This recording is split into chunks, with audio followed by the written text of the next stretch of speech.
Welcome to Hey Mom, We Never Prepared for This, the show where we have the tough conversations around aging and caring for a loved one. Whether you're an adult child or an aging parent or anyone caring for a loved one, this podcast is for you. I am your host, Angela Vanderpool, and each episode we dive into actionable tips, heartfelt stories, and expert guidance to support you on your journey. Let's get started. Welcome back to Hey Mom, We Never Prepared for This. We never prepared for the moment when living at home starts to feel heavy instead of freeing. We never prepared for the conversation about what's next.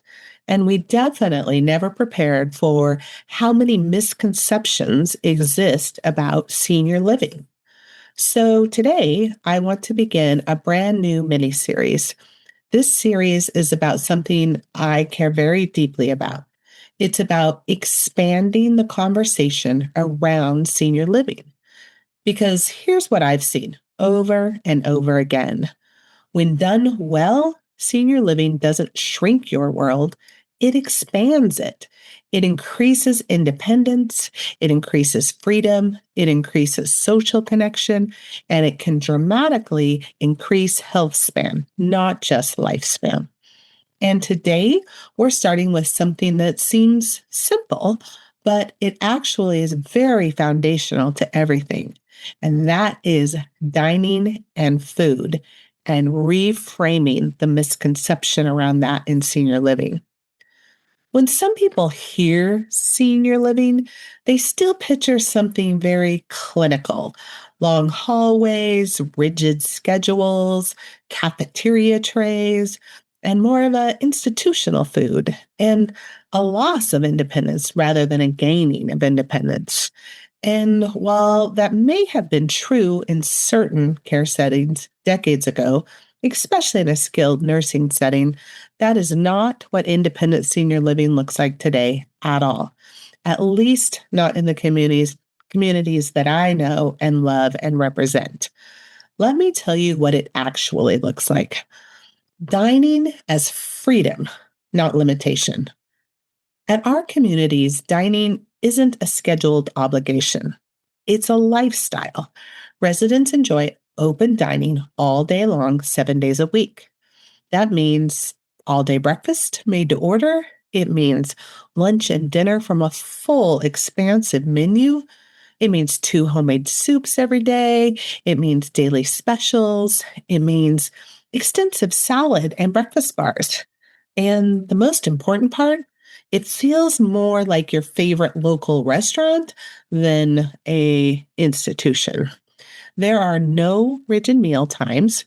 You can sleep in and come have breakfast at 10:45, or you can meet friends for an early dinner at 4:30, or maybe your daughter comes in and visits and shares a meal with you.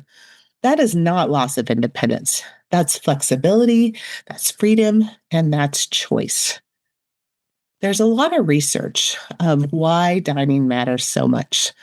I would like to talk a little bit about why it matters more than just convenience. There is substantial research showing that seniors who eat in social settings experience improved nutritional intake, reduced risks of malnutrition, lower rates of depression, improved cognitive functions, and increased longevity. Studies have shown that social isolation is as harmful to health as smoking 15 cigarettes a day. Let that sink in. Loneliness is not just emotional, it's biological. When seniors eat alone consistently, several things tend to happen. They eat less, they choose easier, often less nutritious food, they skip meals, they lose weight unintentionally, energy decreases, muscle mass declines. And over time, that contributes to frailty.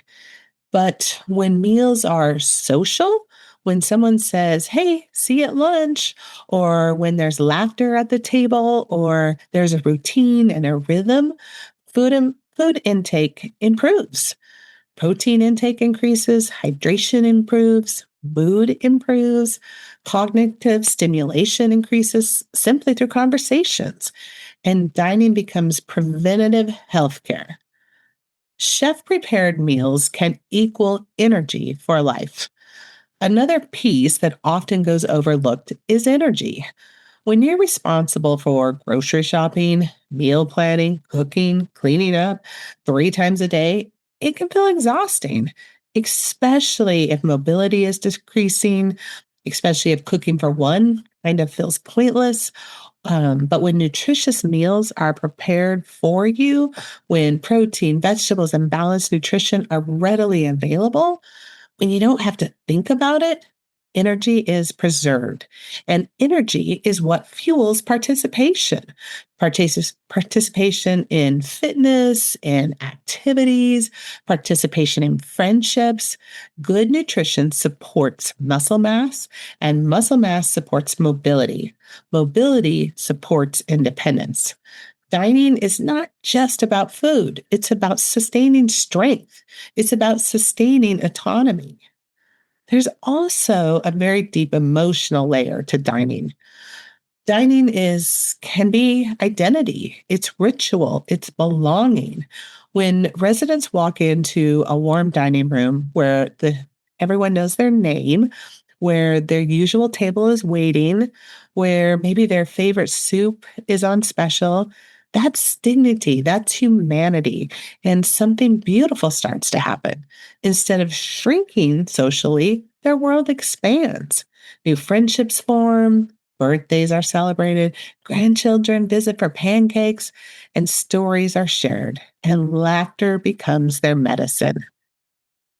Independence through support. There's this misconception that accepting support somehow equals giving up independence. But what if the opposite is true? What if removing the exhausting parts of daily life actually restores independence? When you are no longer worrying about grocery shopping, cooking, cleaning, planning your meals, you gain back time, you gain back energy, you gain back mental space. And that space can be used for walking clubs, fitness classes, book groups, volunteer work, learning something new, which is exactly where we're headed in the next episodes of this series, because dining is just the beginning, a future of possibility. I have watched residents move into senior living nervous, concerned they're going to lose something. And within months, something shifts. Their health stabilizes, their weight normalizes, their social circles grow, and their laughter increases. And they often say, I didn't realize how much I was doing alone, or didn't realize how tired I was. I didn't realize how small my world had become. And then it gets bigger again. And that is expansion. That is possibility. And that is health span. So, in this mini series, we're going to unpack all of it: dining, fitness, transportation, and freedom to move about town, activities and purpose driven opportunities, the science of connection and longevity. Because senior living, when done well, is not about slowing down. It's about sustaining vitality. It's about removing barriers. It's about creating environments where aging is supported, nourished, and expanded. Hey, mom, maybe the question isn't what are we giving up? Maybe the question is what kind of life could we step into? I'm so glad you're here. And in the next episode, we're diving into fitness and movement and why strength training after 70 might be one of the most powerful anti aging tools we have. Until then, let's keep having the conversations we never prepared for. Thanks for tuning in to Hey Mom, We Never Prepared for This. If you enjoyed today's episode, don't forget to subscribe and leave a review. It really helps us reach more adult children and their aging parents and loved ones. Special thanks to our sponsor, Dharma Healthcare Management, for supporting the show. Stay tuned for more honest conversations to help you find peace, clarity, and community with others who understand what you're going through. And we'll see you next time on Hey Mom, We Never Prepared for This.